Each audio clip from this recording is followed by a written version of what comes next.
Elle me dit oui, il y a un petit souci et pourquoi m'envoyer à Amiens si tu me dis que c'est pas très grave. J'ai directement pensé à avortement. Elle a regardé chaque passerelle de mon bébé, chaque partie de mon bébé. Je vois pas de signe de trisomie 18. J'étais extrêmement stressée.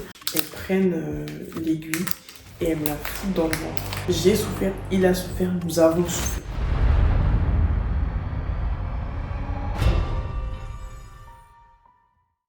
J'ai eu une infection rénale, donc ça m'a littéralement défoncé. J'ai été hospitalisée pendant quelques jours. Et puis après, médicaments, antibiotiques, etc. Et puis je suis rentrée à la maison. Ensuite, au mois d'août, j'étais chez ma cousine et ma tante sur Compiègne. Et en revenant à Beauvais, j'ai eu des contractions qui ont été causées dues à l'énervement et au stress. Donc ces contractions-là se sont révélées être des vraies contractions parce que arrivée à la maison, je sentais de plus en plus que ça travaillait. Et puis j'ai fini à l'hôpital et de là ils me disent que j'étais ouverte à 1.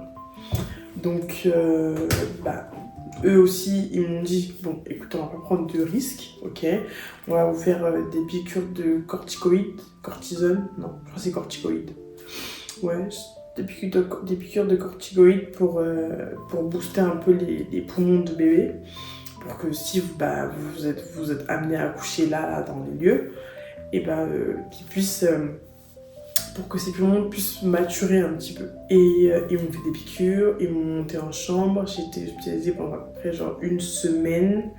Après je pétais les plombs. Oh, je pétais les plombs. Je pétais les plombs. Les hôpitaux, je peux pas en fait. C'est tellement relou. En fait, tu t'ennuies. C'est ça le truc. C'est un peu relou. Donc après, j'ai demandé à sortir parce que je savais que ça allait mieux et que j'avais plus vraiment de contractions.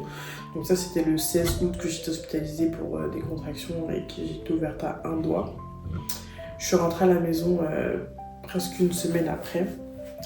Et puis à partir de là, ça allait quoi. Ça allait plus ou moins. J'avais toujours des contractions, mais c'était pas vraiment des contractions de travail, si je peux dire, parce que je les sentais comme ça. Et après, le mois de septembre arrive, donc la deuxième rentrée de l'école pour mon fils. Et puis, de plus en plus, j'ai un peu plus de contractions. La semaine du 20, elle passe. 21, 22, 23, 24, 25, 26, 27, 28. 28. Le 28 septembre 2024. Je sais pas pourquoi.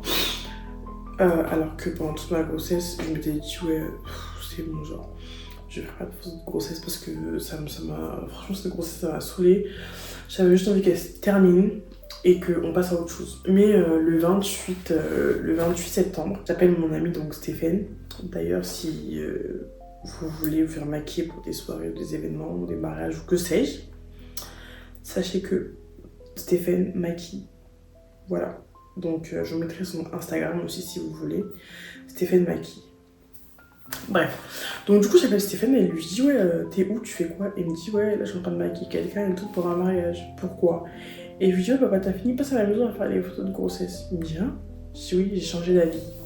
Donc je dis ok toi vas-y pas de soucis, je finis ce que je suis en train de faire et puis je passe. Et moi je lui dis ok avec toi vas-y. Donc il arrive chez moi, je crois qu'il va être genre 17h, quelque chose comme ça. Je me prépare, etc.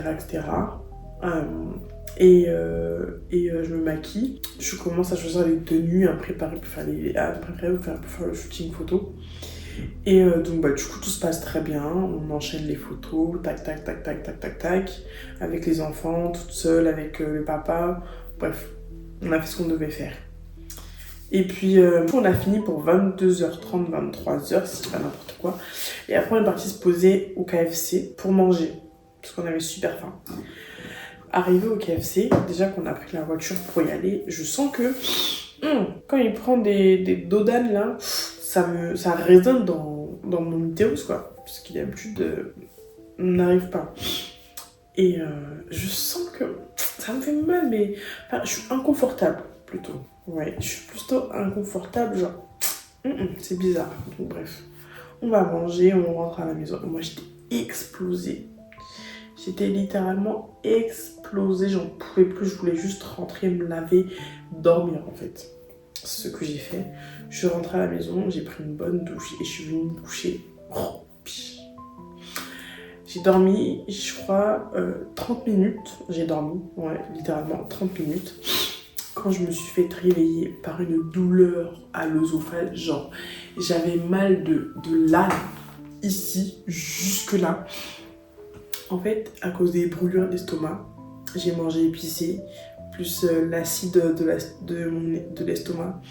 Tout est remonté. Je me suis levée d'un coup et j'ai commencé à tousser. J'avais l'impression que tout ici là était en feu. C'était une dinguerie. J'avais l'impression vraiment genre de brûler de l'intérieur quoi. Ça m'a fait tellement mal et j'ai pris de l'eau, j'ai essayé de boire de l'eau, j'ai pris un yaourt et je parlais comme si je sais pas comment vous expliquer. Vous voyez des fois les gens qui ont des trous ici à cause de fumée ou des maladies particulières. Et ben je parlais comme ça avec la voix genre trop bizarre. Et bref, j'ai bu ce que j'avais à boire, mais j'étais tellement fatiguée, j'étais là comme ça et tout. Bref, une fois que j'ai fini ça, je suis repartie me coucher parce que j'avais pas d'énergie. J'avais absolument pas d'énergie. Donc je suis repartie me coucher. Et quand je me suis recouchée, ça avait été. Finalement, c'était mieux. Et donc le lendemain, le 29, je me réveille avec des contractions. Et là, je dis au papa, bah, du coup, je pense que c'est pour aujourd'hui. Et le mec, il me dit, tu me l'as dit toute la grossesse. Enfin, la fin de grossesse. Ma belle, ce sera pas pour aujourd'hui. Et moi, je lui dis, mais si, et tout, t'inquiète, toi, tu verras, c'est pour aujourd'hui. Il me dit, ouais, d'accord, ouais. Ouais, d'accord, ouais. Et moi, je dis, ok, pas de soucis, il me croit pas. En fait, il me croit pas, y a pas de problème. Donc, on s'est levé, je crois qu'il était 8h, 9h, donc 10h passe, 11h passe, midi passe, et j'avais promis à mon fils qu'on allait faire de la peinture. Donc, moi, j'étais là, sous contraction, en train de faire de la peinture. Qu'est-ce qu'on ne ferait pas pour nos gosses, en fait? Qu'est-ce qu'on ne ferait pas pour nos gosses? Mais bref. Donc, moi, j'étais là, sous contraction, en train de faire de la peinture. Entre chaque coup de peinture, j'étais là en mode... Attends. En plus, il parle, mais qu'est-ce qu'il parle? Il parle beaucoup, il était là. Maman, j'ai dit attends. Parce qu'il faut que je me concentre en fait pour essayer de gérer la douleur au mieux. Et essayer de se concentrer dans le silence avec un gosse qui est là et une autre qui est là. T'es là, toi t'es juste là en mode. J'essaye. C'est très cardio. C'est très cardio. Donc moi après ça, une fois qu'on a fini la peinture, j'appelle mon ami Stéphane encore une fois. Et je lui dis ouais, est-ce que tu peux passer à la maison s'il te plaît pour rester avec les enfants le temps que moi j'aille à l'hôpital pour faire un petit check. Donc il vient à la maison, il devait être 14h, quelque chose comme ça. Moi je me prépare, le temps qu'on y aille, il devait être 15h, on arrive là-bas. Ils me prennent en charge. Et je tombe sur le sage-femme que j'avais eu dans la semaine juste avant. Un monsieur super sympa. C'était la première fois que j'avais affaire à un sage-femme. Donc franchement, au début, j'étais un peu gênée, mais il était très sympathique. Donc franchement, j'ai vraiment kiffé. Donc c'est lui que j'ai revu le 29 à l'hôpital. Et il m'ausculte et tout. Et il me dit, bah oui, vous êtes ouverte à 2. Moi, je dis, ok et tout, cool. Ben, ça bouge quoi. Et donc du coup, il me dit, soit vous pouvez rester ici, soit vous pouvez sortir et aller marcher un petit peu, faire le tour du proprio. Et une fois que vous sentez que ça retravaille bien, bah, vous revenez à la maison, vous revenez à l'hôpital. Moi, je dis, ok et tout, bah, on va rentrer quoi. Donc avec le papa des enfants, on est parti. Moi, au début, je voulais qu'on aille prendre un Starbucks. Il m'a dit, ouais, tout est folle, quoi. T'as des contractions et tout. On va pas aller choper là-bas. Parce que, sachant que le Starbucks de chez nous au Starbucks, il y a 40 minutes. Donc, 40 minutes aller, 40 minutes retour. Le mec qui était en PLS m'a dit non. Il m'a dit non. Donc, il m'a dit, ouais, si tu veux, sinon, on peut aller au Columbus. Donc, moi, je dis, bah, vas-y, hein. De toute façon, voilà, quoi. Donc on est allé au Columbus et au Columbus, les contractions malades que j'avais. les contractions malades que j'avais. Mais elles n'étaient pas encore assez fortes pour me dire ouais, là ça y est, c'est sur le moment en fait. Donc on a fini au Starbucks, au Columbus. On est rentré à la maison, sachant qu'il y avait Stéphane à la maison qui gardait les enfants. Je suis rentrée, j'étais tellement fatiguée. Parce que ça fatigue hein, les contractions. J'étais tellement fatiguée. On est rentré, il était 18h, 18 ou 19h, quelque chose comme ça. Donc on rentre à la maison et il y a Stéphane avec les enfants. Et au début, on était là en train de papoter un petit peu tous ensemble, etc. etc. Et les enfants après sont allés se coucher. Ils sont allés se coucher, je crois, il devait être 20h, 20h30, quelque chose comme ça. Non, ouais, 20h, 20h. Non, même pas. Non, j'ai n'importe quoi. Les enfants étaient en train de manger. Et moi, j'étais en train de dormir. Et puis, les deux, ils parlaient. Mais en fait, je dormais, mais pas vraiment. Je dormais à moitié. Vous voyez, parce que j'avais mal, donc je dormais pas vraiment. Et puis, les deux, ils étaient là en train de parler. Les enfants, ils étaient en train de manger. 21h. Les enfants ils commencent à devoir aller se coucher. Moi, j'étais toujours endormie en fait sur le canapé. Et je commence à avoir un peu de plus en plus mal. Vous voyez, 21h30 passe, 21h40 passe, 21h45, 45 même. Je me dis, ouais, là, je sens que potentiellement, là, c'est le moment en fait. Là, je pense que potentiellement, this is the moment. Du coup, je sens que là, c'est le moment. Donc, je me réveille un petit peu tranquillement et tout doucement. Et je commence à dire, ouais, je pense que là, il va falloir qu'on aille à l'hôpital, en fait. Je pense que, ouais. Donc, 21h50, je commence à crier le prénom du papa. Ah, faut que tu viennes. Je vais accoucher. Genre, là, c'est bon et tout. Il faut qu'on aille à l'hôpital. Il faut qu'on aille à l'hôpital. Et le mec me dit, oui, j'arrive, je me brosse les dents. Oui, j'arrive, je couche les petits. Oui, j'arrive. J'ai dit, mais... il faut qu'on aille à l'hôpital. Et moi, je commence à gueuler et tout ça. Et le mec, il me dit, ok, c'est bon, on y va. Donc, il vient, je suis tellement me lever, parce que j'arrivais pas à me lever. J'étais bloquée dans la position allongée. Il vient m'aider à me lever. Et met mes chaussures, etc. On descend les escaliers. Quand à peine je sors de la porte de ma maison, enfin, à peine je claque la porte de ma maison, et qu'on commence à peine à descendre les escaliers, je lui dis, j'ai envie de pousser. J'ai envie de pousser. Et lui, il me dit, vas-y, genre, pousse. Enfin, je te dis quoi. Et donc, du coup, on descend l'escalier et vous me voyez, je le tiens et je suis comme ça. Comme ça, en train de pousser, parce qu'il fallait que je pousse en fait. Et donc, on finit de descendre les escaliers et on descend en bas et on arrive dans la rue. Et je lui dis, putain, j'ai encore envie de pousser. Et il me dit, vas-y, pousse. En fait, finalement, vas-y, pousse. Et là, je pousse. Et ça fait un... Et je le regarde. Et je lui dis, je viens de perdre les os. Et moi, je pleure. Parce que, en fait, pour mes 2 grossesses précédentes, j'ai perdu les os en accouchant. Et c'était ce qui était en train d'arriver, en fait. Donc, je commençais à pleurer parce que je me suis dit, putain, je lui dis, j'ai pas envie d'accoucher dehors. Et il me dit, mais t'accoucheras pas dehors, en fait. Et là, je sens que j'ai encore envie de pousser. Et il y avait 2 jeunes dehors. Et moi, je suis là, en jogging. Et en fait, je lui dis, je voulais enlever mon pantalon. Il me dit, mais qu'est-ce que tu fais? Je lui dis, mais attends. Il me dit, mais Sarah, mais remonte-moi ça. Et du coup, il remonte mon pantalon et on avance et tout. Et je marche et je suis en train de crier dehors. Comme ça. Et on arrive à la voiture. Et il ouvre la portière et je m'assois. Et je lui dis, Thomas, il est là. Et lui, il comprenait pas en fait quand je lui dis, il est là. En même temps, qui comprend pas quand on te dit, il est là? Genre, quand on dit, il est là, c'est que genre, il est là. Et le mec, il me dit, on va à l'hôpital. Je dis, non, il est là. Et du coup, je baisse mon pantalon. Et il me dit, ouais, il est là. Il voyait les cheveux. Et il me dit, alors, en fait, quand il a vu les cheveux, il a regardé ma chouchou, il m'a regardé. Et il m'a dit, ouais, ça là, va falloir que tu pousses, en fait. Et j'ai poussé une seule fois.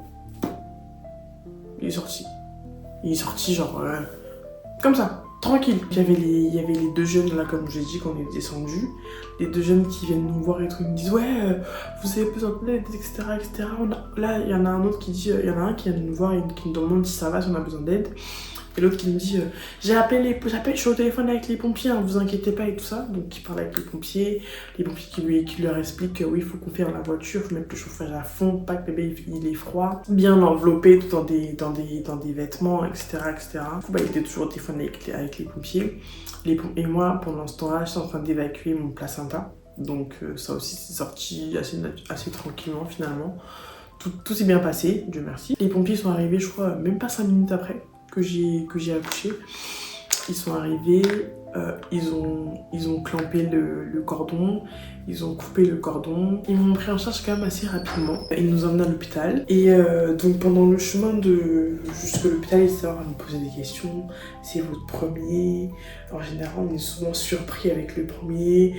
Je dis bah non, enfin c'est mon troisième. Ils me disent ah ok d'accord et tout.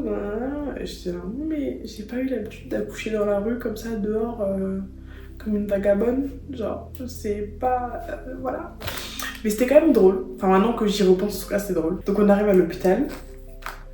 Et ils nous prennent en charge et tout ça. Bonsoir, nanana, comment ça s'est passé? Et bah, du coup, je leur explique que j'ai accouché dehors. Et donc, les sages-femmes, elles viennent, elles vérifient comment ça s'appelle, le placenta pour voir s'il est entier. Donc, elles le soulèvent comme ça. Elles le soulèvent, elles le retournent, elles tapotent, elles tripotent, elles regardent les 3 vaisseaux du cordon. Enfin, elles regardent un peu tout. Et elle a regardé bébé aussi, et après elle a ausculté moi pour voir s'il restait pas des petits morceaux de placenta, donc elle appuie au niveau du ventre pour voir un petit peu comment le sang il coule, s'il coule bien, s'il coule pas, enfin voilà, je sais pas, c'est les trucs de Sacha finalement. Donc voilà, après on est resté un petit peu dans la salle d'accouchement, et puis 2 heures après, 1 heure après, 2 heures après, ils nous ont monté en chambre. Et le lendemain, j'étais un peu comme la star de l'hôpital. C'est-à-dire que toutes les sages-femmes qui venaient me voir, « Ah, c'est vous la madame qui a accouché dans la voiture ?» Oui, c'est moi. Ça a été, ça s'est bien passé et tout, nanana, oui ça a été. Et comme bah, ça tourne, c'est pas toujours les mêmes, à chaque fois qu'on avait une nouvelle, oh vous avez accouché dans la voiture? Oui, c'est moi. C'est moi qui ai accouché dans la voiture, effectivement. Et à chaque fois c'était pareil. Donc les 3-4 jours que je suis restée là-bas, c'était toujours la même chose. Et quand bébé est né, et que j'ai dû donner la tétée de bienvenue, c'est comme ça qu'ils appellent ça. C'était un peu compliqué parce qu'il avait du mal à prendre le sein. Donc c'était chaud, c'était chiant. Parce que il le prenait d'une façon assez particulière. Enfin, il n'arrivait pas à bien le prendre, à bien sortir sa langue. Et c'est après en fait qu'ils ont compris qu'il avait un frein de langue. Donc ça aussi, c'était un truc que je ne connaissais pas. Enfin, je sais que tout le monde a un frein, mais pour lui, en fait, il était là juste qu'il n'arrivait pas à sortir la langue de sa bouche. Son frein, il le gênait tellement qu'il n'arrivait même pas à faire comme ça. Donc, j'étais toujours à l'hôpital. Hein. On a été voir un monsieur, là, un docteur dans ce domaine-là, et il a coupé le frein. Tout simplement. Mais moi je pensais que c'était un truc qu'il fallait faire genre sous anesthésie ou... Vous voyez, enfin je me suis dit, c'est bizarre, qu'est-ce qu'ils vont faire à mon fils en fait? Et on arrive dans son cabinet, si je peux dire ça comme ça, dans son bureau plutôt. Il met un espèce de truc sur sa langue comme ça, en dessous, et puis tac! Et moi je le regarde, et je lui dis c'est fini? Et il me dit oui c'est bon. Bébé il a même pas pleuré, en plus il dormait, il a pas pleuré, genre rien du tout. Et moi j'étais stressée, je me suis dit putain qu'est-ce qu'il va faire à mon fils?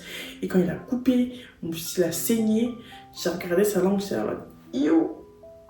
Mais genre juste après il a fait comme ça, tout le monde était content.